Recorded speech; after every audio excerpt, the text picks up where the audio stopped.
jërë ngeen jëf sunu mbokku internautes yi mbokk yi maa ngi leen di nuyu yéen ñi nekk ci biir réew mi ak yéen ñi nekk ci bitim réew mbokk yéen ngi ci Baol Info TV Abdou Khadre Seck moo nekk ci kaddu gi di bàyyi ko fii ci dëkk bu sell bii di Touba.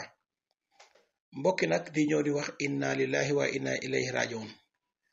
xam ngeen ne caravanu Pastef ci département bu Mbacké tey ji dafa def benn accident boo xam ne accident bu méttee métti la. ñuy massaw bu baax a baax ñi nga xam ne ñooy waa Pastef au niveau national, au niveau départemental, au niveau communal de Touba. ndax xam ngeen ne caravane bi nga xam ne moom la Pastef départemental di def bi élection yi commencé ba léegi ci commune yi nga xam ne ñoo nekk ci département Mbacké. caravane boo xam ne Serigne Cheikh Thioro Mbacké moo ko jiite moom mi nga xam ne mooy tête de liste Pastef ci département Mbacké. bi campagne bi commencé ba léegi ñi nga xam ne ñooy waa Pastef départemental liñ mën a seede mooy saa su nekk tête de liste bi di Serigne Cheikh Thioro Mbacké ñu koy massawu muy ñaax ñi nga xam ne ñooy waa Pastef ñu ànd ak yar def non violence waaye ndogal su ñëwee rek ñëw na. tey jii nag bi ñu jëmee ci benn commune bu ñuy wax commune Daaru Naim, ndax xam ngeen ne département Mbacké 16 commune la, dafa am benn commune bu tudd commune Daaru Naim. biñ demee bu jub commune Daaru Naim fi la accident bi amee. commune Daaru Naim nag maire bi di Cheikh Bara Gueye. Cheikh Bara Gueye mi ngeen di dégg mu nekk opérateur économique boo xam ne bu ñu ràññee la. Cheikh Bara Gueye mooy maire bu Daaru Naim.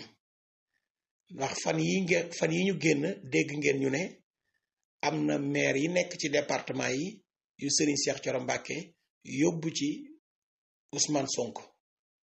Cheikh Bara Gueye ci la bokk, maanaam ci la bokk ci maire yi nga xam ne ñooy jàppale Pastef ci élection législative yi.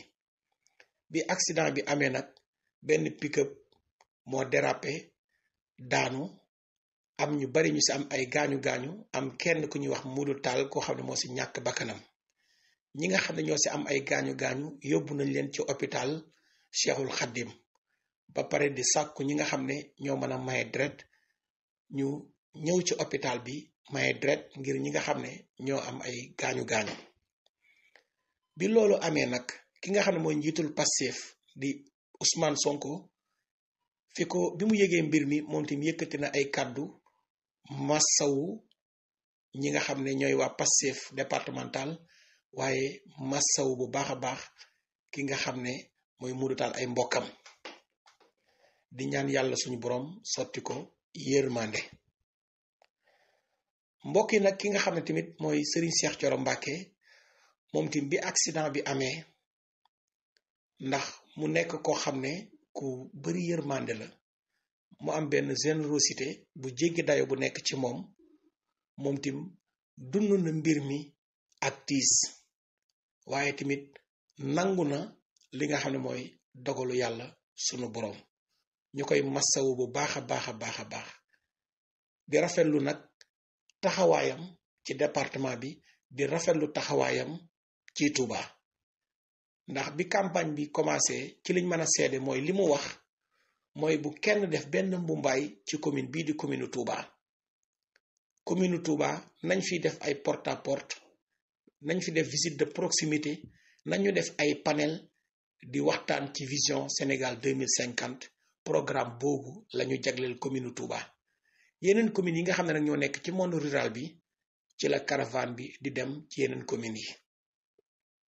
mu yàgg a wax ñi nga xam ne ñooy ay ñooñom ñu ànd ak yar, te loolu lañ ci gis bi campagne bi commencé ba léegi.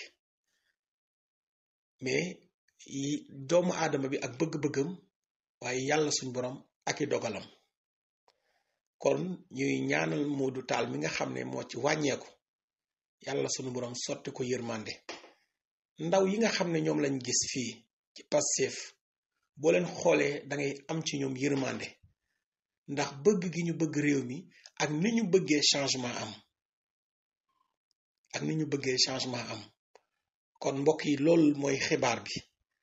caravane bi nga xam ne moom la Pastef département di amal ndax Pastef bu ngeen xoolee ci département Mbacké dañoo am ñaari directeur de campagne dañoo am directeur de campagne au niveau départemental ak benn directeur de campagne au niveau de la commune de Touba ndax ñi nga xam ne tey ñooy caravane bi ñoom ñooy dem ci monde rural bi. commune Touba am ñoo xam ne ñoom ñooy gérer lépp loo xam ne jëm na ci wàllum visite de proximité ak seen ñoom kon mbokk yi ma ngi noonu ñuy massaw bu baax a baax ñi nga xam ne ñooy Pastef waa Pastef ñëpp ñoo ngi leen di massaw bu baax a baax di massaw mbokki Modou Tall mi nga xam ne moo ci loru kon mbokk yi ma ngi noonu ñu leen di sant di leen di gërëm di rafetlu seen ànd ak Baol Info TV.